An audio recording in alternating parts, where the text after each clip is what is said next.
Bon matin, Axe. Ça va bien? Je vois que ça se remplit au fur et à mesure. Je pense que on va voir du monde arriver au fur et à mesure de la matinée dans ces conditions-là. Merci d'avoir bravé ces conditions. Merci de vous être levé aussi une heure plus tôt pour être là ce matin. Je suis très reconnaissant pour votre présence. C'était pas facile, en tout cas pour moi, là, de me lever ce matin, une heure de moins, tu te lèves, tu vois toute cette neige. J'imagine peut-être pour vous c'est pareil. Alors, je vais vous réveiller avec quelques petites questions pour débuter. Qui c'est ici qui aime aller au cinéma? Est-ce qu'il y en a parmi vous? Ouais, pas mal. Est-ce qu'il y en a qui aiment les films d'action, les films où ça bouge, où il se passe quelque chose? Ouais, quand même. Et est-ce que vous connaissez le film Mission Impossible? Est-ce qu'il y en a qui ont déjà vu au moins un film Mission Impossible? Ok, quand même, il y en a quelques-uns. Moi, j'aime beaucoup les films Mission Impossible, en fait. Puis une des choses qui m'impressionne, c'est que Tom Cruise, il a plus de 60 ans, puis il fait encore toutes ses cascades lui-même. Il grimpe à des gratte-ciel, il s'accroche à un avion qui décolle. Puis lui, il fait tout ça, mais toi, tu as 30 ou 40 ans, puis si tu sautes les 3 dernières marches de ton escalier, tu as une chance sur 2 de te tordre la cheville. Puis ça, je trouve ça incroyable.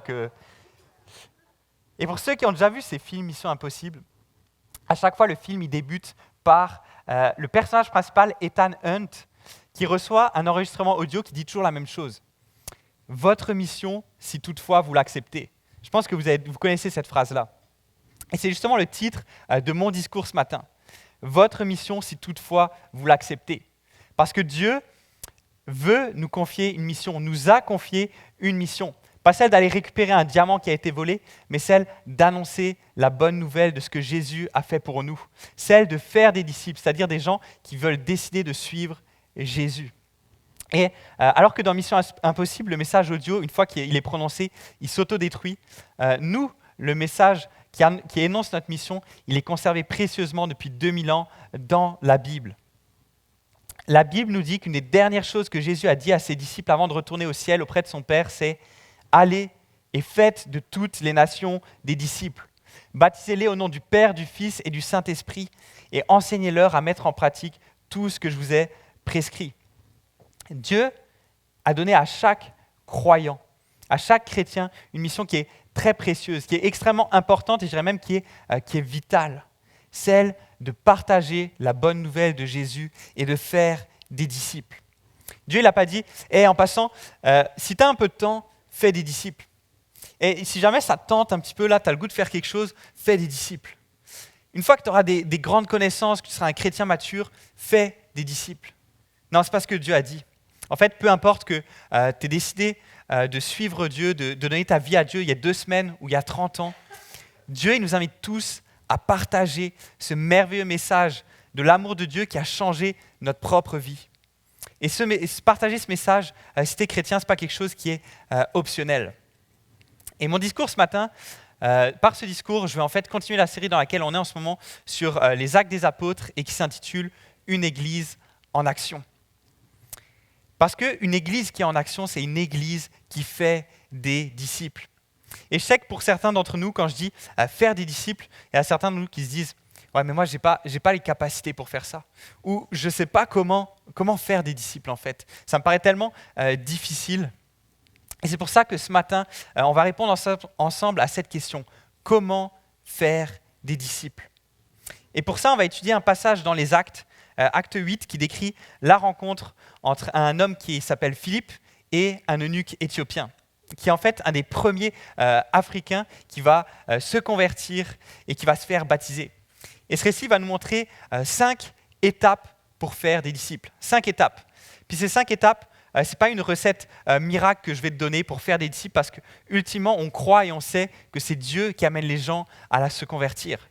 Mais ça va être plutôt des clés très utiles dans ta vie pour t'aider à savoir comment faire des disciples. Peut-être que pour certains d'entre vous ce matin, ça va être un encouragement pour la première fois à partager votre foi aux gens qui vous entourent. Pour d'autres, ça va peut-être être un encouragement à recommencer, à nouveau, à partager ta foi, à annoncer la bonne nouvelle après que tu aies été découragé face au manque de résultats, face au manque de conversion que tu as pu observer. Pour d'autres, ça va juste attiser votre feu, votre passion pour l'évangélisation qui a toujours été présente. Et je sais aussi qu'il y en a dans la salle ce matin qui sont là pour la première fois ou pour une des premières fois ou qui nous écoutent en ligne pour la première fois. Et je ne vous oublie pas, ce matin, je veux m'adresser aussi à vous. Je m'adresse à toi qui es là ce matin parce que tu es curieux d'en savoir plus sur Dieu. Ou juste parce que tu as des questions que tu te poses sur le sens de ta vie, sur ce que tu traverses en ce moment, et tu t'es dit, je vais venir ce matin à Acts 21, peut-être que je vais trouver des réponses aux questions que j'ai en ce moment dans ma vie. Et je crois que certains d'entre vous vont se reconnaître dans cet Éthiopien qui a entendu parler de la bonne nouvelle de Jésus pour la première fois, parce que c'est votre cas ce matin. Alors laisse-moi te dire que tu n'es pas là par hasard ce matin. Sans plus tarder, on va étudier notre passage d'Acte 8, donc les versets 26 à 40, pour répondre à cette question. Comment accomplir cette mission de faire des disciples? Donc 5 étapes. Première étape, accepte d'être en mission. Première étape, accepte d'être en mission. Et on va lire pour ça Acte 8, les versets 26 à 27. Donc le texte s'affiche. Un ange du Seigneur s'adressa à Philippe en disant « Lève-toi et va en direction du sud. » Et tous les Québécois qui sont tannés de l'hiver disent « Amen », surtout par cette matinée, sur le chemin qui descend de Jérusalem à Gaza, celui qui est désert. Un peu moins le fun. Il se leva et partit. Laisse-moi te poser le contexte. Philippe, c'est un des 7 hommes dont notre fil à nous a parlé il y a 2 semaines, qui ont été choisis par les apôtres pour venir servir aux tables dans l'église de Jérusalem, c'est-à-dire prendre soin des veuves et des orphelins. Et ça veut dire quoi? Ça veut dire que Philippe n'avait pas de formation théologique précise, ce n'était pas un ancien, ce n'était pas un pasteur, c'était plutôt quelqu'un comme un bénévole de l'accueil, quelqu'un qui a à cœur de servir les autres. C'est quelqu'un qui avait un cœur de service pour les autres. Mais un jour, il y a une persécution qui éclate à Jérusalem. Il y a même un de ses propres camarades, un des 7 qui servaient aux tables, Étienne, qui se fait lapider. Et là, ce qui se passe, c'est que les chrétiens se dispersent. Ils quittent Jérusalem, ils fuient Jérusalem. Et lui, Philippe, il décide de fuir en Samarie. On parle de Philippe, qui est un homme qui était juif avant et qui s'est converti au christianisme. Et il décide, c'est un des premiers à aller vers les non-juifs. Alors que les Samaritains étaient des ennemis, les Juifs détestaient les Samaritains, il va vers ce peuple pour leur annoncer la bonne nouvelle de Jésus. Et les gens vont vraiment être touchés par son message. Il va se passer quelque chose d'extraordinaire, il y a des foules entières qui vont se convertir. Et c'est là qu'on est rendu dans notre passage. Et alors que cet homme qui est ordinaire est en train d'annoncer des choses extraordinaires sur ce que Jésus a fait pour ces Samaritains, Dieu il l'interpelle de manière spectaculaire par un ange qui arrive et qui lui dit, qui l'appelle en mission à un autre endroit en lui disant « Lève-toi ». Et qu'est-ce qu'il fait, Philippe? On le voit dans le texte, il obéit et il se lève. Dieu veut utiliser des chrétiens ordinaires pour partager son message d'amour. Ce n'est pas réservé à des évangélistes, ce n'est pas réservé à des missionnaires. En fait, dans la Bible, le mot « missionnaire » n'existe même pas. Dieu souhaite que toi, qui as entendu un jour la bonne nouvelle de l'amour de Jésus pour toi, tu puisses à ton tour le partager à d'autres. Il n'y a peut-être pas un ange qui est là présent ce matin, mais Dieu, par sa parole, par sa Bible ce matin, t'encourage à te lever pour annoncer la merveilleuse nouvelle de son amour. Alors accepte d'être en mission, accepte de parler de son amour aux gens que tu côtoies.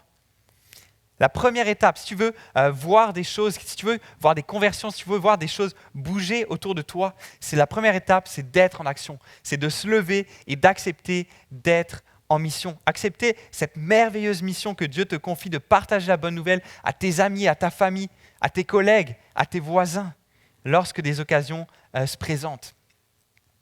Peut-être que tu ne le sais pas, mais le mot église en grec, ecclésia, ça veut dire appelé en dehors. Notre mission ce matin, pourquoi on est là ce matin, c'est qu'on veut s'encourager dans notre foi, on veut se stimuler dans notre foi tous ensemble pour qu'ensuite on soit tous envoyés dans nos milieux.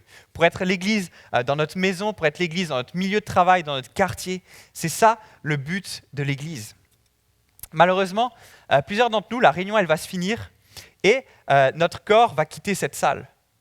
Mais notre âme qui est passionnée pour Jésus, elle va rester ici. Elle va patienter sagement sur la chaise jusqu'à ce que tu reviennes dimanche prochain et que tu puisses chanter à nouveau des chants en étant enflammé pour Dieu. Alors je t'invite, lève-toi, accepte d'être en mission. Apporte ta passion pour Jésus Où est-ce que tu vas aller? Partout où est-ce que tu vas aller cette semaine? Ne la laisse pas ici au théâtre. Et remarquez aussi à quel point l'endroit auquel Dieu appelle Philippe est quand même étrange et semble ne pas avoir de sens. Lève-toi et va en direction du sud sur le chemin qui est désert. Il y a des centaines, il y a des milliers de personnes qui se convertissent en Samarie, là où Philippe il se trouve, et Dieu, il l'envoie dans un endroit désert. C'est quoi le sens à tout ça? Dieu, tu veux vraiment que je fasse 250 km de marche pour aller dans un endroit désert? Et peut-être que pour toi aussi, le lieu dans lequel Dieu t'envoie en mission semble ne pas avoir de sens. Ça semble un désert spirituel. Dieu, tu veux vraiment que je partage la bonne nouvelle à ma job? Je pense que tu as dû te tromper d'endroit là où tu m'as envoyé. C'est un vrai désert spirituel. Personne n'est intéressé par toi à ma job. Pourtant, Dieu sait très bien pourquoi est-ce qu'il a envoyé Philippe là-bas. Et il sait aussi pourquoi il t'a placé là où tu es en ce moment, dans ton milieu de travail, dans ton quartier. Et en plus, Dieu, il n'envoie pas Philippe n'importe où. Il l'envoie en direction de Gaza, une ville qui est philistine. Puis si tu n'es pas habitué avec la Bible, si tu ne connais pas trop ces choses-là, en fait, les Philistins, si tu ne sais pas c'est qui, tu connais probablement un de leurs plus grands guerriers. Un indice, son prénom, ça commence par Go et ça finit par Liat. Puis là, je pense qu'il y a quelques génies dans la salle qui ont trouvé de qui je parle. Les Philistins, c'était vraiment des ennemis, c'était les grands méchants loups, en fait, les grands ennemis du peuple juif. Et est-ce que vous réalisez ce qui est en train de se passer là? Philippe envoyé d'abord vers les Samaritains, puis vers les Philistins. Ce qui se passe, c'est que Dieu est en train d'abattre des murs entre des peuples qui étaient jusque-là ennemis. L'évangile est là pour abattre des murs dans notre société, entre des tensions. Dans notre société, il y a parfois des tensions culturelles, il y a des tensions politiques, il y a des tensions entre les sexes, il y a des tensions entre les ethnies. Il y a tellement de tensions et de divisions dans notre société, des murs qui existent, surtout à notre époque. Puis l'évangile est là pour abattre ces murs-là. Le cœur de Dieu, c'est d'abattre les murs parce que son amour est pour tous les êtres humains. Pas pour une race, pas pour une couleur, pas pour une allégeance. Dieu est pour l'humain et il s'est sacrifié pour l'humain. Les ennemis se rassemblent pour adorer le même Dieu. Pourquoi? Parce qu'ils ont réalisé qu'ils ont un problème commun, leur péché, et qu'il y a une solution commune, Jésus. Ok, j'ai accepté d'être en mission, de partager la bonne nouvelle. Ça, c'est la première étape. Mais maintenant, c'est quoi la suite? C'est quoi la deuxième étape? Deuxième étape, approche-toi d'une personne qui est en recherche vers qui Dieu t'envoie. Approche-toi d'une personne qui est en recherche spirituellement et vers qui Dieu t'envoie. On va lire pour ça la suite de notre passage. Or, un eunuque éthiopien, haut fonctionnaire de Candace, la reine d'Éthiopie, et administrateur de tous ses trésors, était venu à Jérusalem pour adorer. Il repartait assis sur son char et lisait le prophète Ésaïe. L'Esprit dit à Philippe, « Avance et approche-toi de ce char. » Philippe accourut et entendit l'Éthiopien lire le prophète Ésaïe. Alors qu'on a Philippe qui marche depuis plusieurs jours dans le désert, il finit par croiser cet homme-là, un eunuque éthiopien, haut fonctionnaire de Candace, la reine d'Éthiopie, et administrateur de tous ses trésors. Cet homme, c'est vraiment un homme politique africain de haute importance, de haut rang. C'est le trésorier de toute la région. Et à cette époque, un trésorier, c'était un des hommes les plus puissants dans un royaume. Et quand on parle de l'Éthiopie à cette époque, en fait, on ne parle pas du même pays exactement qu'on a actuellement, l'Éthiopie, qui est un pays de taille relativement limitée. Quand on parle de cette Éthiopie, à l'époque, c'était un gigantesque empire qui occupait quasiment la moitié de l'Afrique et qu'on appelait la Nubie. Donc c'est vraiment un homme, quand je te parle de l'eunuque, c'était un homme qui était puissant, qui était riche, qui était cultivé, qui était respecté dans son pays. Et dans son pays à cette époque, il y avait beaucoup de religions. Les gens adoraient le soleil, les gens adoraient certains animaux. Bref, il y avait tout un mix de religions. Et on ne sait pas pourquoi, pour une certaine raison, cet homme avait soif de plus.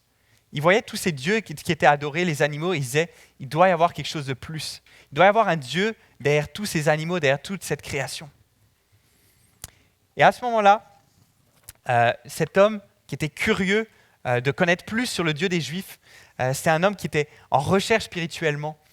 C'était un homme qui avait un intérêt relativement fort pour Dieu. Et cet homme décide de se rendre à Jérusalem. Et rendez-vous compte, il part d'Éthiopie, donc on parle de l'Afrique, pour se rendre à Jérusalem. Ça veut dire qu'il a dû faire 2000 kilomètres dans un char. Puis quand la Bible elle dit un char, elle ne parle pas de manière québécoise, elle parle d'un char de l'Antiquité.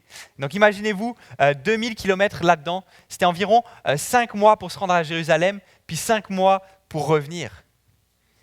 Tout un homme qui avait vraiment une soif, un homme qui était en recherche au fond de lui de ce Dieu-là. Et Dieu se cherche des chercheurs. Dieu se cherche des chercheurs comme cet homme. Dieu suscite des questions existentielles dans notre tête. Qui suis-je? D'où je viens? À quoi est-ce que je sers? C'est quoi le sens de ma vie? C'est le genre de questions que Google et Siri ne pourront pas te répondre. Et peut-être que tu es là ce matin et que tu te poses ce genre de questions. C'est quoi le sens de ma vie actuellement? Est-ce qu'il n'y a pas plus que d'aller travailler, de regarder la télévision, d'avoir des amis, de passer du bon temps? Est-ce qu'il n'y a pas plus que ça? Au fond de toi, tu as une conviction qu'il doit y avoir plus que ça et que ça te manque.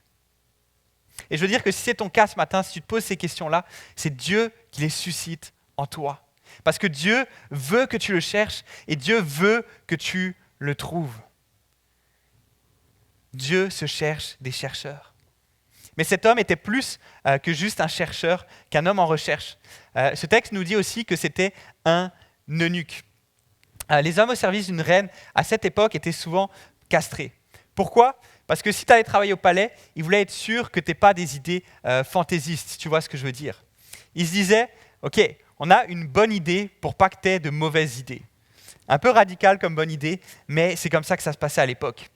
Sauf que pour les Juifs, les eunuques, c'était des personnes qui étaient impures à leurs yeux, à cause de leur handicap.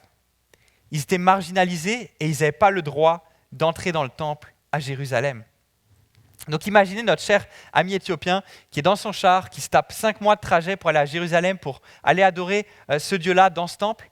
Il arrive là-bas, puis on lui dit « Non, tu ne peux pas rentrer dans le temple. Tu ne peux pas accéder à ce Dieu-là à cause de ta condition d'eunuque. » Et c'est possible que ce matin, tu te sentes comme cet Éthiopien, que tu aies l'impression que tu as des cicatrices dans ta vie qui t'empêchent d'accéder à Dieu, que tu as l'impression que tu as fait des choix mauvais dans ta vie, que tu regrettes et que tu penses qu'ils te gardent éloigné de Dieu. Mais j'ai un message d'espoir pour toi ce matin, parce que notre Dieu est un Dieu qui fait tomber les barrières. Notre Dieu est un Dieu qui fait tomber les barrières.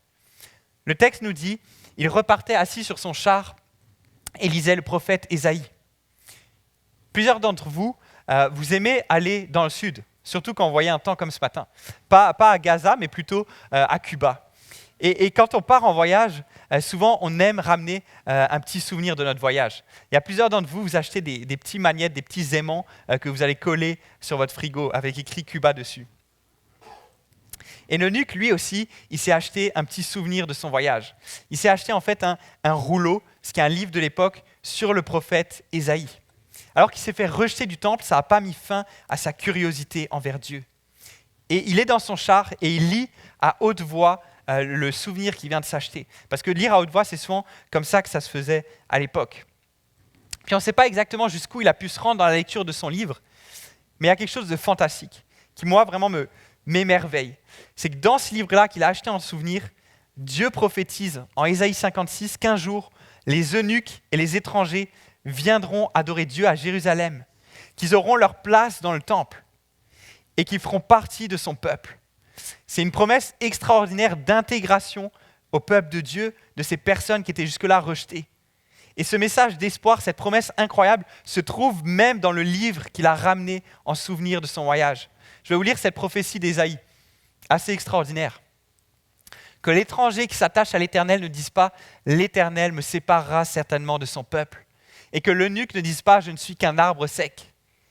En effet, voici ce que dit l'Éternel. Si des eunuques respectent mes sabbats, choisissent de faire ce qui me plaît et restent attachés à mon alliance, je leur donnerai dans mon temple et à l'intérieur de mes murailles une place et un nom qui vaudront mieux pour eux que des fils et des filles.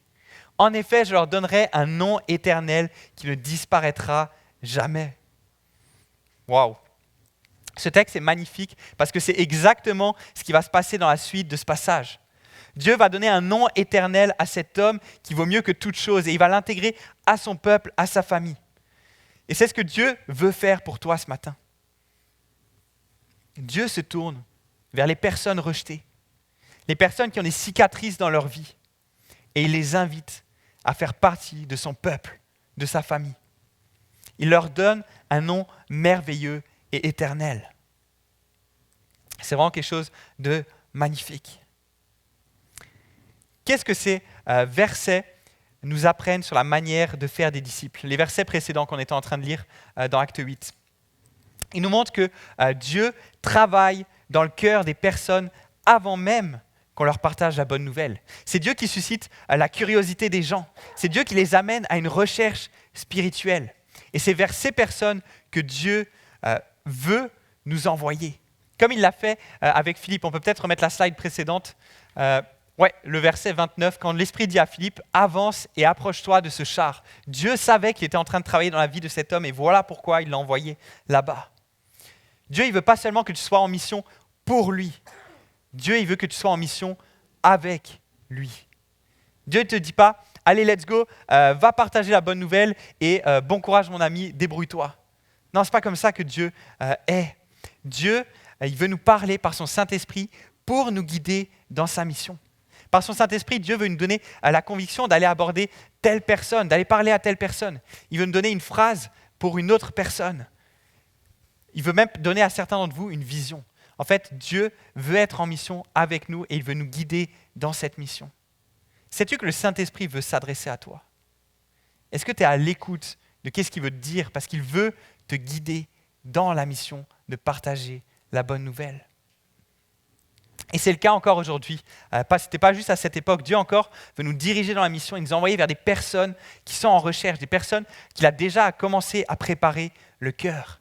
Donc deuxième étape, après avoir accepté notre mission, approche une personne qui est en recherche et vers qui Dieu t'envoie. Dieu ne t'appelle peut-être pas à partager la bonne nouvelle devant une foule de 150 personnes pour annoncer l'évangile, mais il t'appelle certainement à annoncer l'évangile à une personne que tu côtoies et qu'il a mis sur ton chemin. Chaque individu a besoin d'entendre parler de la bonne nouvelle de Jésus. Donc réfléchis, vers qui Dieu t'envoie-t-il cette semaine? Vers qui Dieu t'envoie-t-il cette semaine? Il y a beaucoup plus de personnes qui sont en recherche spirituellement qu'on le croit. Il y a beaucoup plus de personnes qui se posent des questions d'ordre spirituel et qu'on le croit et qui ne savent pas à qui les adresser. Le fait que la spiritualité a été mise de côté ici au Québec, ça fait qu'il y a beaucoup de gens qui vivent avec ces questions spirituelles qui sont enfouies au fond d'eux depuis des années et qui ne savent pas à qui les adresser. Et donc ça fait juste rester au fond d'eux. Et notre mission en tant que chrétien, c'est d'aller vers ces personnes-là. Pendant 3 ans, moi j'ai travaillé à Walmart, j'ai arrêté de travailler il n'y a pas si longtemps que ça. Puis l'information s'est assez vite propagée que j'étais chrétien. Très vite, ça s'est propagé au sein de toute l'équipe. Puis j'étais surpris de voir que quasiment à chaque semaine, de nouvelles personnes, d'autres personnes venaient vers moi pour me poser des questions d'ordre spirituel, pour me poser des questions intimes, profondes qu'ils avaient au fond d'eux et qui ne savaient pas à qui s'adresser. Ils disaient « Ah ça y est, il y a enfin quelqu'un à qui je vais pouvoir poser cette question ». Il y a des gens qui sont venus me voir pour me disant « Thibaut, est-ce que je dois pardonner à mon meilleur ami? Il m'a trahi, il m'a fait du mal, c'est très dur. Est-ce que je dois lui pardonner? Et comment est-ce que je fais si je ne suis pas capable ?» Quelqu'un d'autre est venu me voir. « Thibaut, est-ce que je peux m'adresser à Dieu? Est-ce que tu crois qu'il m'entend? Et comment est-ce que je peux faire pour qu'il m'entende ?» Une autre personne, une femme, est venue me voir. « Thibaut, j'ai 2 enfants autistes. Est-ce que c'est vrai que c'est Dieu qui me punit parce que je n'ai pas été une assez bonne personne ?» Quel fardeau terrible sur cette femme. Il y a des milliers de personnes qui vivent avec des questionnements spirituels depuis des années, voire même parfois avec une culpabilité écrasante, comme ma collègue avec ses 2 enfants autistes, parce qu'ils n'ont jamais su à qui adresser ces questions. Vers quelle personne en recherche Dieu t'envoie-t-il? Sois sensible à ce que le Saint-Esprit veut te dire. Première étape, accepte d'être en mission. Deuxième étape, approche une personne en recherche vers qui Dieu t'envoie. Troisième étape, c'est quoi? Assure-toi que la personne est ouverte. Assure-toi que la personne est prête à entendre parler de Jésus. On va lire la suite de notre passage. Acte 8, les versets 30 et 31. Philippe lui dit, « Comprends-tu ce que tu lis ?» L'homme répondit, « Comment le pourrais-je si personne ne me l'explique ?» Et il invita Philippe à monter et à s'asseoir avec lui. C'est très très intéressant de voir comment Philippe aborde cet homme. Il lui dit, « Comprends-tu ce que tu lis ?» En fait, c'est une manière de lui demander, « Et où est-ce que tu te situes ? Est-ce que tu es intéressé d'en savoir plus ?» Il n'arrive pas avec une approche agressive en disant « Hé toi, Dieu m'a dit de venir frapper à ton char et de venir t'annoncer ce que tu dois croire. Dieu, il m'a dit de venir vers toi, de dire que tu es un homme pécheur, que tu as besoin d'être sauvé, mais que Jésus il est mort pour toi, il faut que tu crois en lui et tu seras sauvé. » Non, ce n'est pas du tout comme ça que Philippe aborde cet homme-là. Au contraire, il va poser une question dont la réponse va permettre de savoir où son interlocuteur se situe. Où est-ce que tu te situes ?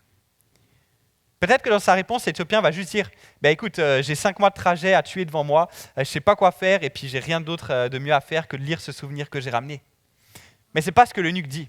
L'eunuque répond « Comment le pourrais-je si personne ne me l'explique ?» Il est en train d'exprimer sa soif d'en savoir plus, son besoin de quelqu'un qui va le guider pour mieux comprendre ce qu'il lit. Et c'est la raison pour laquelle Dieu a envoyé Philippe pour éclairer cet eunuque en recherche. Et il y en a peut-être certains d'entre vous qui ont vécu ça ces dernières semaines. Comme l'eunuque éthiopien, Dieu était en train de travailler vos cœurs. Il posait des questions dans votre cœur, des questions sur Dieu, sur votre vie, sur votre identité. Et puis presque par hasard, Dieu a placé quelqu'un dans votre vie, tu as rencontré quelqu'un qui est venu donner certaines réponses sur ces questions-là. Dieu vous a envoyé un Philippe dans votre vie pour vous guider. Peut-être même qu'en fait, tu es venu avec lui ce matin. Peut-être même que c'est lui qui t'a encouragé à venir à Acts 21 ce matin. Ou qui t'a encouragé à écouter un des discours d'Acts 21 en ligne. Et je veux que vous voyez que ce n'est pas par hasard. Dieu essaye d'attirer votre attention. Dieu, en fait, a fixé un rendez-vous ce matin. Un rendez-vous avec toi, un rendez-vous divin. Le texte dit, l'eunuque invita Philippe à monter et à s'asseoir avec lui. Il a donné vraiment une invitation claire à Philippe de dire « Monte et explique-moi ce que je suis en train de lire ». Il a donné une invitation claire à ce qu'il puisse partager sa foi. La troisième étape, c'est de s'assurer que la personne est prête à entendre parler de la bonne nouvelle de Jésus. Parce que Dieu, il prépare le cœur des gens, mais nous, on ne sait pas forcément de quelle personne Dieu est en train de préparer le cœur. Et ça, Alex va nous en parler de plus en détail la semaine prochaine. Mais je vais te donner un exemple par rapport à ça. Lorsque tu vas écouter le Super Bowl, tu as toutes sortes de personnes autour de toi. Tu as des gens qui sont vraiment passionnés, qui sont intenses sur la game parce qu'ils suivent le football toute l'année. Mais tu as aussi des personnes qui sont là parce qu'ils veulent manger des bons pilons de poulet, parce qu'ils veulent passer du bon temps ensemble, parce qu'eux aussi, ils vont sûrement plus regarder le design des maillots des équipes plutôt que le jeu. Est-ce qu'il y en a qui font partie de ces gens-là dans la salle ? Ouais, quelques-uns ? Ouais, j'en ai vu. C'est timide, vous êtes timide à lever la main. Vous inquiétez pas, Dieu vous pardonne, puis je vous aime quand même. Mais en fait, c'est pour ça que quand je suis dans le Super Bowl et que je regarde la game, avant de m'adresser aux gens, je fais toujours en sorte de savoir est-ce que c'était intéressé vraiment par le football ou pas. Avant de me lancer dans une grande conversation, puis leur parler de tous les joueurs et de toute ma passion pour le football, je m'assure d'abord de savoir si ça les intéresse ou pas. Je ne prends pas pour acquis que la personne aime le football parce qu'elle regarde le Super Bowl. Et de la même manière, ne prends pas pour acquis que la personne est intéressée par la bonne nouvelle de Jésus parce qu'elle semble en avoir besoin dans sa vie. Parfois, on a la conviction qu'on doit annoncer l'évangile à une personne. On voit que cette personne, elle souffre, qu'elle a besoin, elle semble même en recherche, alors on s'impose et on force la porte. Et ça peut être destructeur dans notre mission de faire des disciples. Parce que la personne peut avoir des questionnements spirituels, mais ne pas encore être prête à entendre l'évangile. Accompagnons les personnes dans leur cheminement spirituel et avançons à leur rythme. Assurons-nous de ne pas brûler d'étapes en leur posant des questions pour permettre de savoir où est-ce qu'ils se situent. Et si la personne est ouverte, si avec les questions qu'on pose, on voit qu'elle est prête à entendre parler de la bonne nouvelle, c'est quoi la suite ? C'est quoi notre quatrième étape ? Quatrième étape, annonce la bonne nouvelle de Jésus en répondant à ces questions. Annonce la bonne nouvelle de Jésus en répondant à ces questions. On lit la suite du passage. Le passage de l'Écriture qu'il lisait était celui-ci. Il a été conduit comme une brebis à l'abattoir, et pareil à un agneau muet devant celui qui le tond, il n'ouvre pas la bouche. Dans son humiliation, la justice lui a été refusée, et sa génération, qui en parlera ? En effet, sa vie a été supprimée de la terre. L'eunuque dit à Philippe, « Je t'en prie, à propos de qui le prophète dit-il cela ? Est-ce à propos de lui-même ou de quelqu'un d'autre ?» Alors Philippe prit la parole et en partant de ce texte de l'Écriture, il lui annonça la bonne nouvelle de Jésus. Le passage que l'eunuque est en train de lire dans son rouleau, c'est Ésaïe 53, qui a été écrit 800 ans avant la naissance de Jésus. Ésaïe avait prophétisé qu'il y aurait un homme qu'on appelle le serviteur souffrant, qui serait comme une brebis conduite à l'abattoir, comme un agneau muet. Il serait accusé à tort de crimes qu'il n'a pas commis, mais il n'ouvrirait même pas la bouche. Et il finirait par mourir. Et la question fondamentale que l'Éthiopien se posait, et qui en fait était la même que beaucoup de Juifs se posaient depuis 800 ans, c'est qui cet homme dont on parle là ? C'est qui ce serviteur souffrant ? Puis il y avait différents points de vue, les gens avaient différentes hypothèses sur l'identité de cette personne. En réalité, cette prophétie annonçait ce que Jésus allait vivre. Et tout ce qui est écrit, c'est exactement réalisé à la lettre. Quand Jésus se tenait devant Pilate et qu'il fut accusé des crimes les plus odieux, et même des crimes en fait qu'il n'avait pas fait, il restait là, assis, silencieux. Pourquoi ? Pourquoi est-ce que Jésus n'a pas ouvert la bouche pour se défendre ? Lorsque tu es devant un tribunal et que tu es accusé de crimes et que tu ne te défends pas, qu'est-ce que tu concèdes ? Tu concèdes coupable. Jésus reconnaissait la culpabilité, mais pas la sienne, parce qu'il n'avait aucune culpabilité. Il a été la seule personne à avoir vécu une vie parfaite. Mais Jésus est resté silencieux parce qu'il concédait à ma culpabilité, à ta culpabilité. Vous, quand on lit ce texte, vous voyez peut-être Pilate et les dirigeants juifs qui pointaient Jésus du doigt, l'accusant. Mais Jésus, plus que ça, il voyait Dieu, son Père, le pointant du doigt et l'accusant de crime.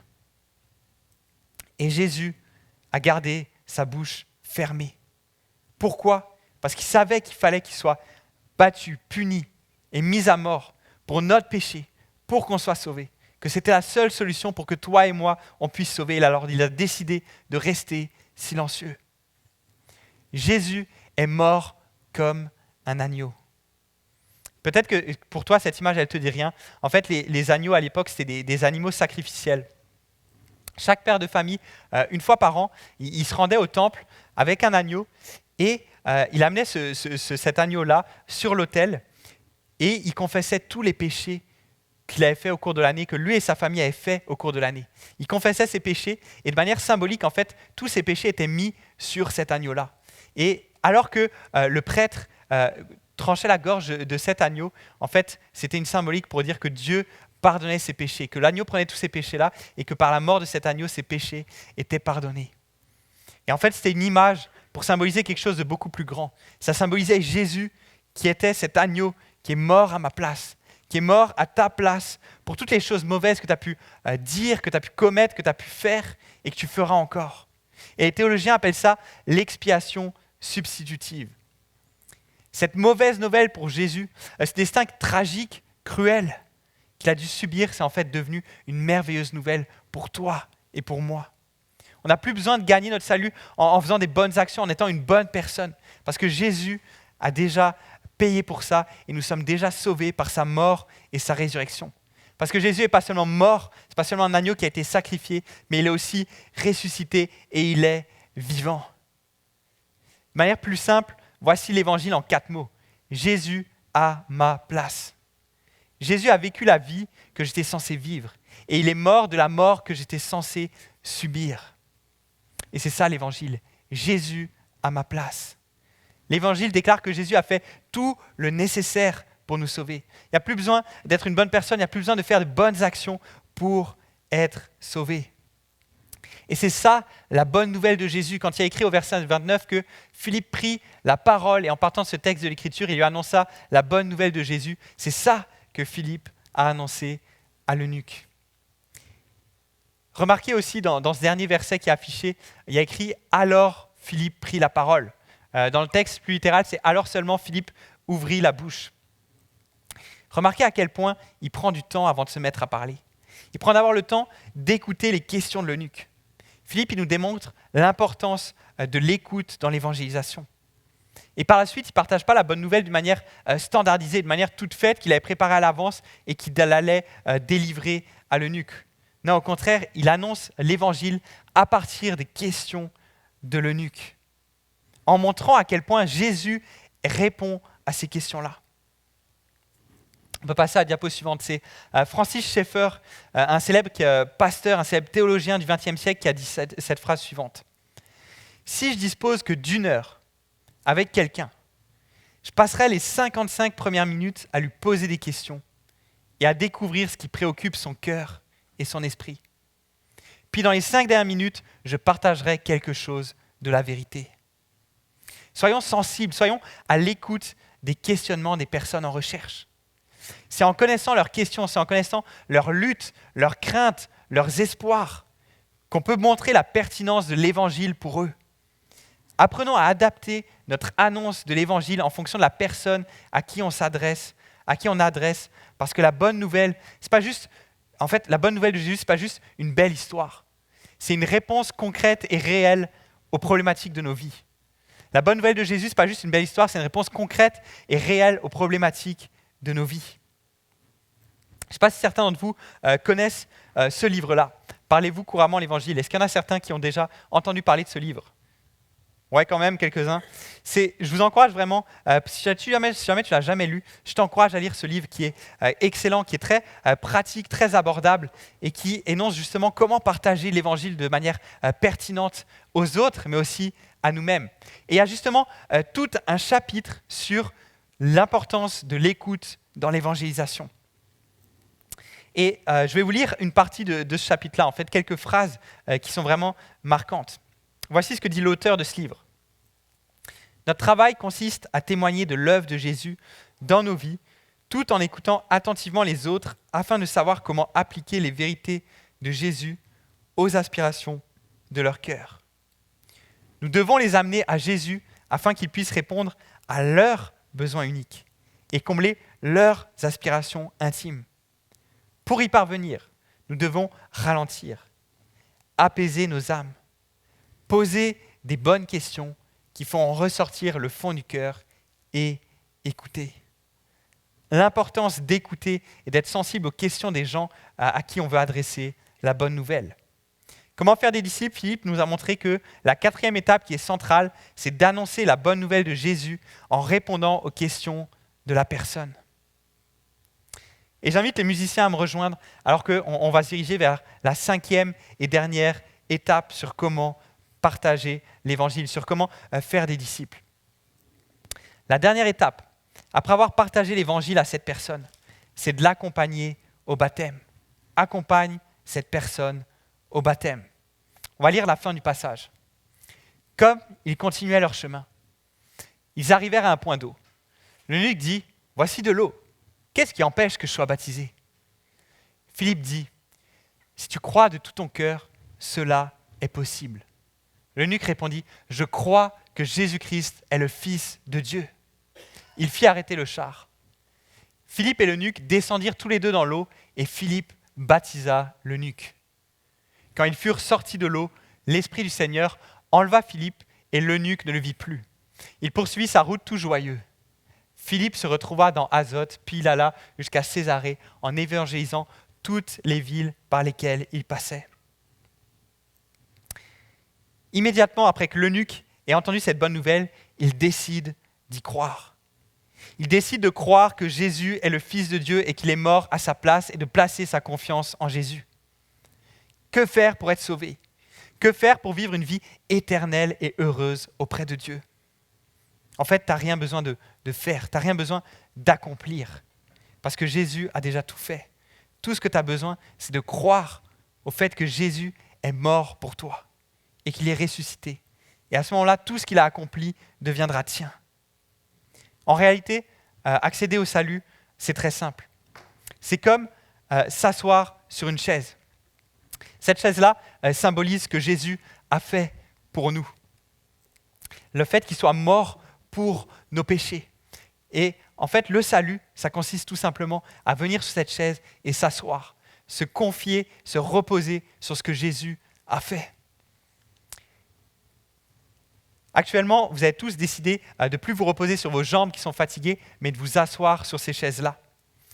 Et il n'y a que 2 possibilités d'interaction avec votre chaise. Soit vous vous asseyez dessus, vous décidez de faire confiance à la chaise, soit vous vous tenez debout et vous dites « Non, moi je fais confiance à mes jambes ». Et en fait, c'est la même chose avec Jésus. Il n'y a que 2 types de relations que tu peux avoir avec Jésus. Soit tu peux choisir de placer ta confiance en lui. Choisir de croire qu'il a vraiment accompli tout ce que je vous partageais tantôt, qu'il est mort sur la croix pour tes péchés, qu'il a fait tout le nécessaire pour te sauver. Tu peux choisir de t'appuyer là-dessus, de placer ta confiance dans la mort de Jésus et sa résurrection pour toi.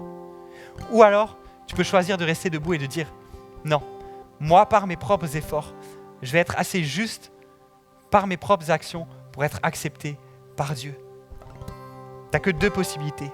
Soit tu décides de te reposer sur Jésus, de te soumettre à lui, ou alors tu choisis de rester debout et de contrôler ta vie. Est-ce que tu vas décider de t'asseoir sur cette chaise ce matin? L'eunuque éthiopien, lui, il décide de le faire. Il décide de croire en cette bonne nouvelle de Jésus qui est mort pour lui et de placer sa confiance en lui. Et alors qu'il passe devant un point d'eau, il demande « Qu'est-ce qui empêche que je sois baptisé ?» Et la réponse, c'est « Rien ». Le seul prérequis, c'est une foi sincère et authentique en Jésus. Croire qu'il est le Fils de Dieu et croire qu'il est mort à ma place. C'est tout. Et là, peut-être que certains d'entre vous vont réagir « Wow, doucement. Le baptême comme ça, directement. Tu ne crois pas qu'il y aurait besoin qu'il rencontre des anciens qui fassent une formation théologique avant d'arriver au baptême, qu'il démontre qu'il a une foi authentique pendant 1 an sans y avoir d'erreurs flagrantes dans sa vie, qu'il vienne pendant plusieurs dimanches d'affilée à l'église ?» Non. La réalité, c'est que si tu as compris le message de l'évangile, si tu as décidé de placer ta confiance en Jésus, alors sois baptisé. Si toi, ces dernières semaines, tu as décidé de t'asseoir sur cette chaise-là, de dire oui, Jésus est mort à ma place, je le comprends et j'y crois et je place toute ma confiance en Jésus, sois baptisé. Donc si c'est ton cas, je t'encourage vraiment à réfléchir sérieusement à la possibilité de te faire baptiser. On va avoir des baptêmes dans 3 semaines ici à Pâques. Donc si c'est ton cas, si tu es assis sur cette chaise, réfléchis sérieusement à cette possibilité. Le baptême n'est pas là pour te sauver, le baptême est là pour démontrer ta conversion, démontrer ta foi en Jésus. En fait, le baptême, c'est un peu comme l'alliance de mariage que j'ai ici au doigt. Je ne suis pas marié avec Marie-Lie parce que j'ai cette alliance au doigt. Je suis marié avec Marie-Lie parce qu'un jour, j'ai décidé, oui, je m'engage et je veux vivre ma vie avec Marie-Lie. Mais cet anneau-là, il est là pour symboliser cet engagement. Et c'est la même chose avec le baptême. Le baptême va venir symboliser le fait que tu aies dit, oui, je veux vivre ma vie avec Jésus. Je veux la vivre avec lui et pour lui. La dernière étape, c'est d'accompagner la personne au baptême. Et c'est ce que Philippe fait ici. Mais bien sûr, ici, on se retrouve quand même dans une situation particulière où il se passe très peu de temps entre l'étape 4 et l'étape 5. Il se passe très peu de temps entre le moment où Philippe lui annonce la bonne nouvelle et le moment où l'eunuque décide de croire et de vouloir se faire baptiser. Mais vous le savez très bien, vous l'expérimentez sûrement dans votre vie, que ça ne se passe pas toujours comme ça. Parfois, il y a un délai beaucoup plus long entre le moment où vous annoncez la bonne nouvelle à une personne et le moment où elle va se convertir et demander à se faire baptiser. Vous avez des membres de votre famille, des amis, pour qui ça fait des années que vous partagez la bonne nouvelle. Parfois, vous avez même dû retourner en arrière à l'étape 3, parce que la personne n'était même plus ouverte à entendre parler de Dieu. Parfois, la conversion va prendre des années.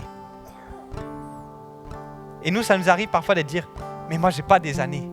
Moi, je vais te parler de Dieu, je vais t'amener à l'église, tu vas entendre parler de ce Jésus-là, tu vas écouter, tu vas te convertir et tout est bien qui finit bien. » Ça, c'est notre désir très souvent.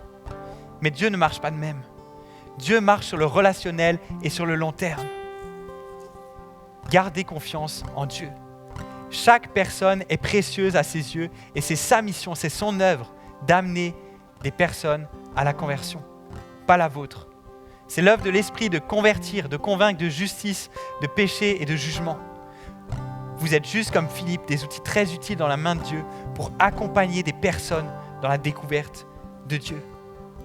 L'Église est une famille qui est là pour accompagner les gens dans leur découverte de Dieu. Actes 21 existe pour nous inspirer à découvrir Dieu. Ce n'est pas un endroit pour encadrer les gens, pour les amener de gré ou de force à la conversion. C'est Dieu qui réalise cela. Nous, on est là pas pour imposer, mais plutôt pour comprendre, accompagner, prier, supporter. C'est ça notre mission, Actes 21. Et le texte finit en disant que l'eunuque poursuivit sa route. Il est rentré chez lui en Éthiopie. Pourquoi est-ce que Dieu a retiré Philippe d'un endroit où il y avait des centaines, des milliers de conversions pour un endroit désert où il allait avoir un seul homme qui allait se convertir?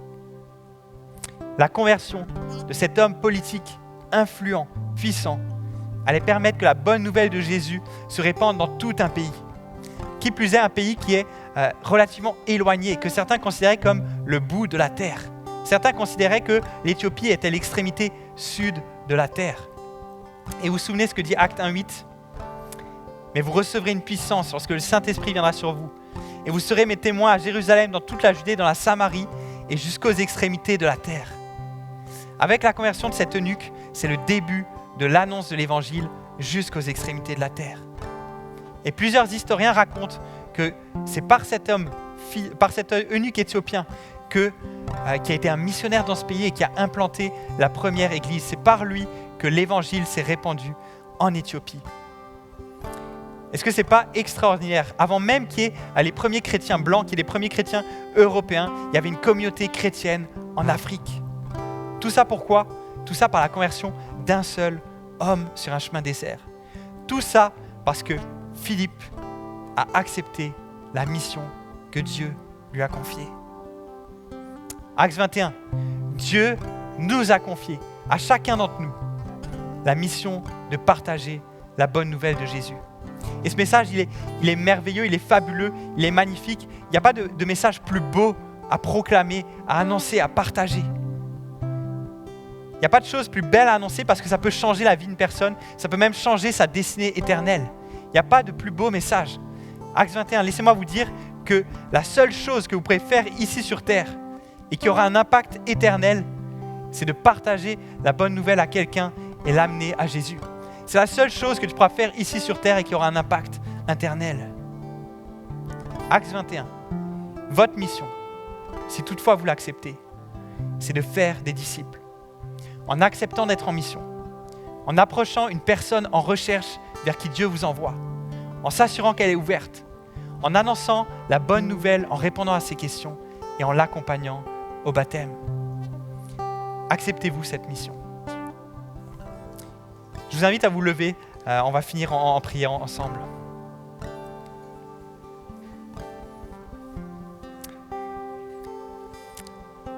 Seigneur, merci parce que malgré nos capacités limitées, nos connaissances limitées, tu as choisi de nous confier à nous, ton Église, cette mission de faire des disciples. Et on reconnaît que c'est un privilège immense. On veut prendre cet appel au sérieux, on ne veut pas le négliger. Et ce matin, on veut accepter cette mission que tu nous confies de faire des disciples. On veut être sensible aux questions des gens, au cheminement des personnes qui nous entourent et qui ont des questions qui sont au fond d'eux depuis des années, des questions qui se posent sur toi. On veut être là à leur écoute et leur proclamer l'Évangile pour montrer à quel point tu es pertinent pour leur vie. Merci parce qu'on n'est pas seul dans cette mission, parce qu'on n'est pas en mission seulement pour toi, mais on est aussi en mission avec toi. Merci parce que ton Saint-Esprit prépare déjà des cœurs autour de nous. Ton Saint-Esprit vient susciter des questions. Ton Saint-Esprit vient aussi nous diriger vers les personnes. Et ton Saint-Esprit vient convaincre les gens que tu es mort pour eux. Alors merci d'amener des gens à vouloir te suivre. Et Seigneur, je te prie ce matin pour des personnes qui ont vraiment saisi que tu es mort à leur place. Je te prie de leur donner une conviction, une conviction forte de dire « Oui, je veux te suivre.